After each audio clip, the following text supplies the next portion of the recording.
Sebelum kita memulai sejarah perkembangan ejaan Indonesia, pertama-tama kita harus memahami mengenai pengertian dari ejaan dan sejarah dari perkembangan ejaan tersebut.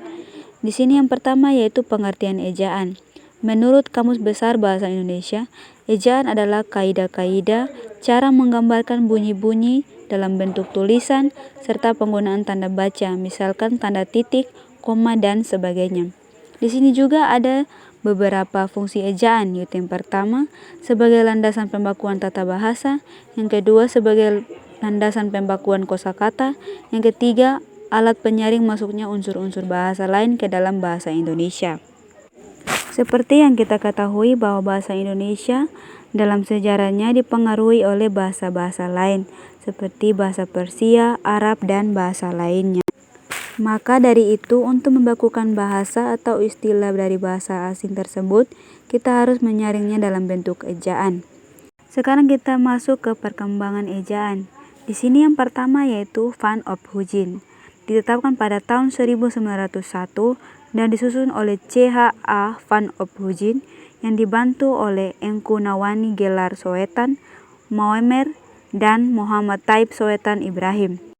Dua ejaan Soewandi diresmikan pada tanggal 19 Maret 1947, diresmikan berdasarkan surat keputusan Kementerian Pendidikan, Pengajaran, dan Kebudayaan Republik Indonesia nomor 264 bagian A, tanggal 19 Maret 1947, dan dikenal juga sebagai ejaan Republik. 3. Ejaan pembaharuan ditetapkan pada tanggal 19 Juli 1956 dan dikenal sebagai ejaan Projono Katopo. 4. Ejaan Melindo tepat pada Kongres Bahasa 1954 di Medan, dan ejaan ini gagal diresmikan akibat adanya ketegangan politik antara negara Indonesia dan Malaysia. Melindo adalah akronim dari Melayu Indonesia. 5.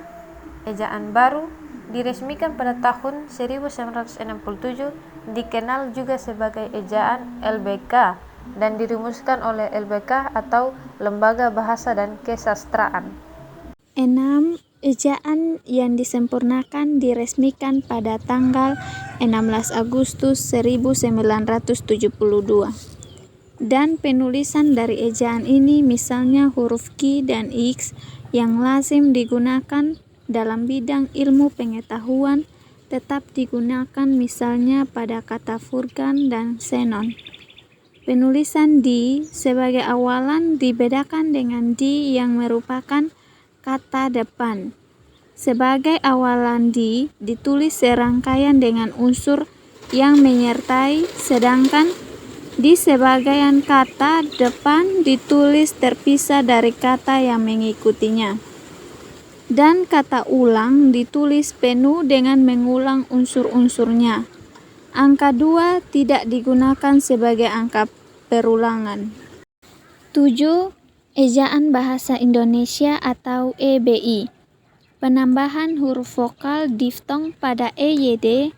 Huruf diftong hanya 3 yaitu AI, AU, UI.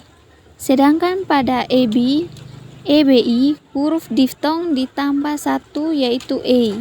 Misalnya pada kata geser dan survei.